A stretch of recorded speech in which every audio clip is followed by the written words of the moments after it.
नमस्कार। आपका अपने YouTube चैनल पर हार्दिक स्वागत है। आज हम जीन पियाजे के बारे में अध्ययन करेंगे। जीन पियाजे ने संज्ञानात्मक विकास का सिद्धांत प्रतिपादित किया। जीन पियाजे स्विट्जरलैंड के निवासी थे। आगे स्विट्जरलैंड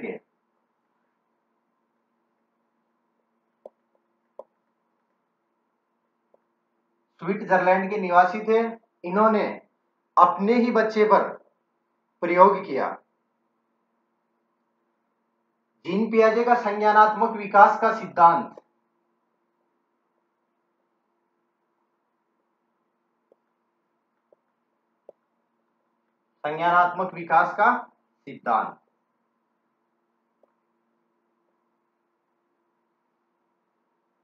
इसमें संज्ञान शब्द इंपॉर्टेंट शब्द है। संज्ञान का अर्थ क्या होता है? ये बात करता है दिमाग की मानसिक स्थिति की। मानसिक विकास इसी का रूप है।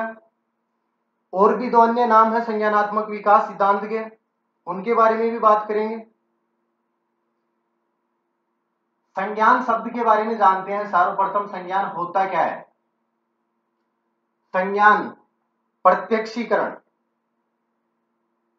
प्रत्यक्षीकरण का अर्थ क्या होता है? किसी भी चीज को सामने देखा हुआ, उसका प्रत्यक्ष अनुभव किया हुआ। जैसे एग्जाम्पल के तौर पर एक महिला खाना बनाती है। खाना बनाते समय वो अपने हाथ को जैसे ही गर्म तवे की ओर लेके जाती है तो उसको एहसास होता है कि ये गर्म है और इससे हाथ जल सकता है। अब जब भी वो महिला खाना बनाती है तो गर्म तवे के ऊपर अपना हाथ नहीं लेकर जा सकती। क्यों? क्योंकि उसको उस बात का संज्ञान हो चुका है, ज्ञान हो चुका है उसको। और एक कहावत सुनी है आपने, हिंदी में मुहावरा भी है, दूध का जला हुआ छाछ को भी फूंक फूंक के पीता है। यह भी एक संज्ञान ही है। तो संज्ञान का अर्थ आपको समझ में आ गया कि संज्ञान क्या है। पियाजे ने 4 अवस्थाएं भी दी हैं, उनके बारे में भी बात करेंगे। जीन पियाजे की कौन कौन सी अवस्थाएं हैं, कैसे बच्चे का हर स्टेज पर अपना एक मानसिक विकास होता है, उनमें परिवर्तन भी होता रहता है। इनमें कई शब्द इंपॉर्टेंट है, जैसे स्कीमा, स्कीम, ये दोनों वर्ड अलग अलग हैं। अनुकूलन, अडेप्टेशन, साम्य धारण, संतुलन, और भी काफी इंपॉर्टेंट वर्ड हैं, उनके बारे में हम जानते हैं। महत्वपूर्ण जो संपर्क दिए हुए हैं जीन पियाजे के, उनको एक एक करके हम उनका अध्ययन करेंगे। उससे पहले संज्ञानात्मक विकास का सिद्धांत, इसी का दूसरा नाम क्या है? विकासात्मक सिद्धांत।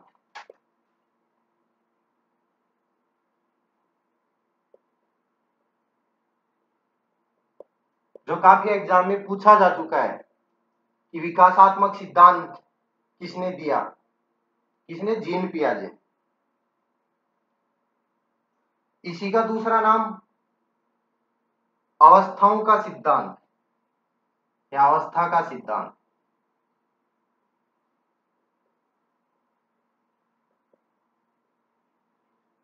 विकासात्मक सिद्धांत मानसिक विकास बच्चे का हर अवस्था में अलग अलग होता है, इस प्रकार इसको अवस्था का सिद्धांत भी कहा जाता है। अब बात करते हैं जीन पियाजे के महत्वपूर्ण शब्द या संपर्क दिए हुए हैं उनके बारे में।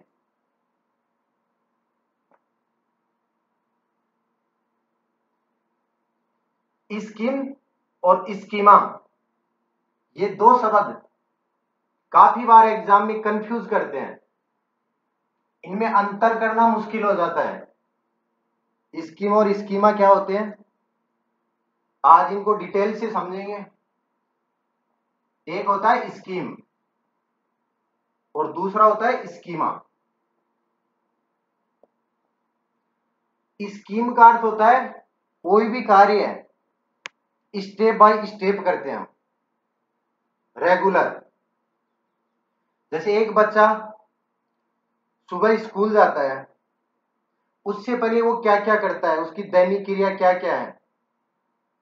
सुबह उठेगा वो, उसके बाद में वो अपनी दैनिक क्रियाओं से निवृत्त होगा, फिर वो भोजन करेगा, भोजन करने के बाद में अपना बैग तैयार करेगा, बैग तैयार करने के बाद में वो बस स्टॉप पर जाएगा और फिर वो अपने विद्यालय तक पहुंचेगा।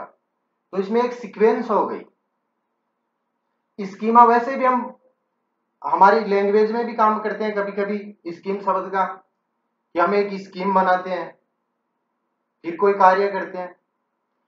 स्कीम का अर्थ होता है कि एक स्टेप के बाद दूसरी स्टेप, दूसरी स्टेप के बाद तीसरी स्टेप, और अंत तक हम जो कार्य करना चाहते हैं वो कर सकते हैं। स्कूल वाले एग्जाम्पल से आपको समझ में आ गया होगा स्कीम क्या है। अब बात करते हैं स्कीमा। स्कीमा जो शब्द है वो होता है एक पैकेज के रूप में ज्ञान को एकत्रित करना। जैसे बात करें हम एक डॉग की, एक बच्चे को पता है, एक बच्चे को इस बात की का स्कीमा पहले से तैयार कर रखा है कि डॉग के 4 पैर होते हैं, डॉग भूरे कलर का भी होता है, डॉग भौंकता है। इन चीजों से उसको पता रहता है कि डॉग के का स्कीमा जो है वो तैयार है उसका पहले से। अब उसी बच्चे के सामने एक शेर को प्रकट किया जाता है, तुरंत वो पूर्व अनुभव जो स्कीमा तैयार है उसके हिसाब से सोचता है क्या ये भी एक डॉग ही हो सकता है। पहले उसका पता नहीं है क्योंकि स्कीमा तो डॉग का तैयार है, तो वो डॉग के बारे में ही समझेगा। उसके भी 4 पैर हैं, उसका भी कलर वैसा ही है। धीरे धीरे उसको हम बताते हैं कि एक जंगली जानवर है, ये शेर है, ये मांसाहारी भी है, ये अपने भोजन शिकार करके प्राप्त करता है। तो वो अपने स्कीमा में संशोधन करेगा और एक नया स्कीमा तैयार करेगा। अब उसको डॉग और शेर के बीच का अंतर समझ में आ गया। तो ये होता है स्कीमा। इसके और भी एग्जाम्पल है, जैसे बिल्ली से ले लीजिए आप। एक बिल्ली के 4 पैर होते हैं, बिल्ली भूरे रंग की होती है, बिल्ली का रंग काला भी होता है, वो मांस खाती है, मांसाहारी भी है, शाकाहारी भी है, वो दूध भी पीती है। तो ये बच्चा देखता है और सीखता है, लेकिन जैसे जैसे वो सीखता है तो वो अपने एक स्कीमे में उन चीजों को तैयार करता रहता है। अब स्कीमा तैयार होने के बाद में जब भी उसके सामने बिल्ली को प्रकट किया जाता है तो उसके दिमाग में आता है बिल्ली के 4 पैर होते हैं, बिल्ली काले रंग की भी होती है, भूरे रंग की भी होती है, बिल्ली दूध भी पीती है, मांस भी खाती है। ये होता है स्कीमा। अब स्कीम और स्कीमा में अंतर आपको समझ में आ गया होगा। अब नेक्स्ट जो महत्वपूर्ण संप्रत्यय है उसकी बात करते हैं, संगठन।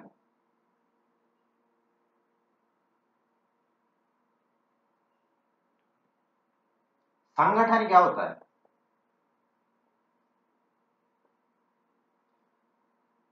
संगठन का अर्थ होता है जैसे हमने पहले कोई सामान एकत्रित किया हुआ है या जिसका हमें पूर्व अनुभव है। अब आपको कोई ये कहे कि 10 सामान रखे आपने, उनमें से आपको ये कहा गया कि वो सामान लेकर के आना है, एक सामान कोई भी मंगाया। अब आपको पता है कि हमने 10 सामान एकत्रित किए थे, उनमें से या 10 काफी मान लो, अपनी पुस्तक मान लो, बुक कोई भी मान लो, और आपको कहा गया कि इनमें से साइकोलॉजी की बुक लेकर आओ। आपको पता है कि साइकोलॉजी की बुक 5 नंबर पे रखी हुई है या 4 नंबर पे, तो आप तुरंत निकाल के ले आओगे। ये होता है संगठन। अब बात करते हैं अनुकूलन की।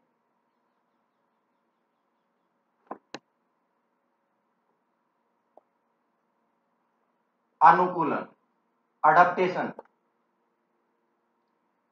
अनुकूलन क्या होता है? यह 2 प्रकार का होता है। अनुकूलन 2 पार्टों से बना है। इसमें 2 वर्ड होते हैं, एक आत्मसातीकरण।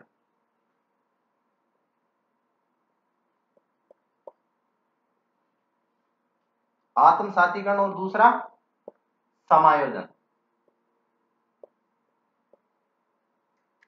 आत्मसातीकरण इंग्लिश में असिमिलेशन, समायोजन अकोमोडेशन।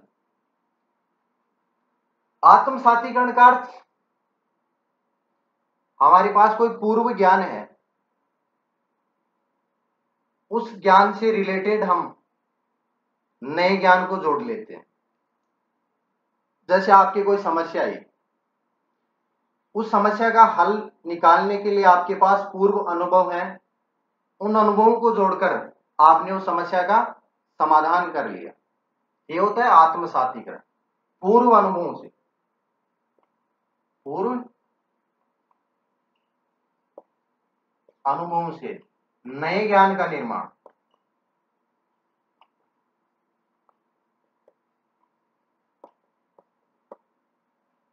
अब बात करते हैं समायोजन। समायोजन, आपकी कोई समस्या आई, इसी उदाहरण से समझते हैं हम।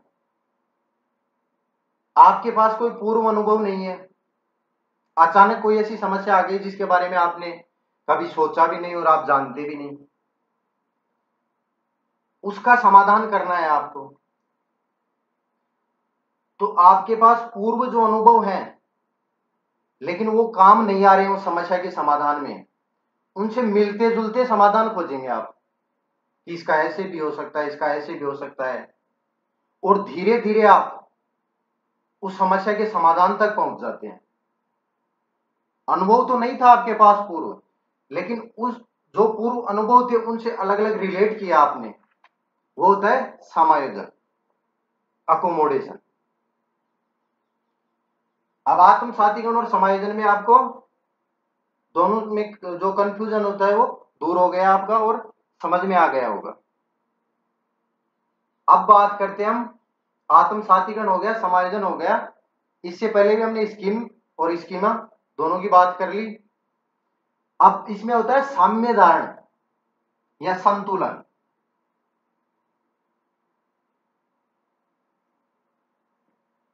साम्य धारण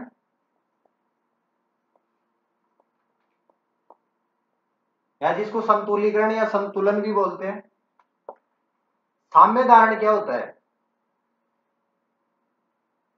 आत्मसातीकरण और समायोजन दोनों को रिलेट करके किसी समस्या के समाधान तक पहुंच जाते हैं, वो होता है साम्य धारण या संतुलन, इक्विलिब्रेशन जिसको इंग्लिश में बोला जाता है।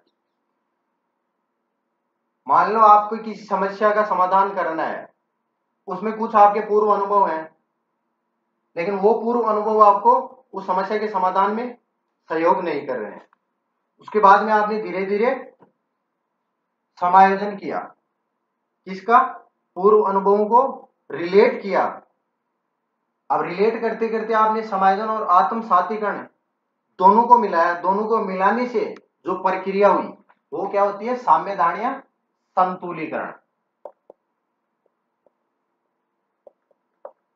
संतुलीकरण का वैसे भी अर्थ आपको पता है कि इन दोनों के बीच संतुलन, संतुलीकरण होता है।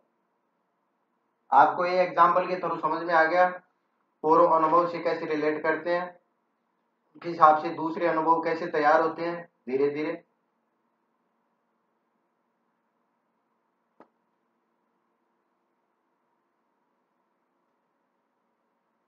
तो महत्वपूर्ण संप्रत्यय आपको समझ में आए। पहला स्कीम क्या होता है, स्कीमा क्या होता है, उसके बाद में आपने सीखा अनुकूलन, आत्मसातीकरण, समायोजन, साम्य धारण, संतुलन। संज्ञान के बारे में आपने सीख लिया, संज्ञान क्या होता है। इंपोर्ट एग्जाम की दृष्टि से तो यही बिंदु इंपॉर्टेंट है, यहां से काफी एग्जाम में प्रश्न पूछे जाते हैं। समायोजन क्या होता है, आत्मसातीकरण क्या होता है, एग्जाम्पल के थ्रू पूछ लेते हैं। अब जीन पियाजी की अवस्थाएं आती हैं चार, इन्होंने चार अवस्थाएं दी हैं। उन अवस्थाओं का अध्ययन हम नेक्स्ट वीडियो में करेंगे। धन्यवाद।